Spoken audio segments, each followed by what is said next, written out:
তোমার এত বড় সাহস উসামা, তুমি আল্লাহর হাত, আল্লাহর দেয়া বিধান এটার ব্যাপারে সুপারিশ করতে এসেছো? তোমরা কি জানো তোমাদের আগে যত কম, যত গোত্র, যত জনপদ ধ্বংস হয়েছে তার কারণ ছিল তাদের মধ্যে গরিবরা অন্যায় করলে তারা বিচার করত, আর ধনীরা অন্যায় করলে তারা মাফ করে দিত। খবরদার! মক্কার একটা ভেরি প্রেস্টিজিয়াস এন্ড ডিগনিফাইড ফ্যামিলির নারী চুরিতে ধরা পড়ল। চুরির বিধান হলো হাত কেটে দাও।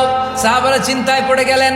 আল্লাহর নবীর সামনে দাঁড়িয়ে আল্লাহর দেয়া বিধান থামিয়ে দেওয়া, মাফ করে দেওয়া, এই কথা বিশ্বনবীর সামনে বলার সাহস তো কেউ রাখে না। কেউ কেউ বলল, উসামারে পাঠাও। তরুণ সাহাবী বিশ্বনবীর কাছে গেলেন, যে বললেন, এবারের জন্য কি এই মহিলাটারে মাফ করে দিলে হয় না? বিশ্বনবী বলেন, জেনে রেখো উসামা, আমার কলিজার টুকরা নয়নের পুটুলি ফাতেমাও যদি চুরির দায়ে ধরা পড়তো, আমি বিশ্বনবী ধরে ফাতেমার ডান হাতটা কেটে দিতে এক বিলম্ব দেরি করতাম না। এই ছিল বিষ্ণু ইসা ইসলামের আদালতের নমুনা।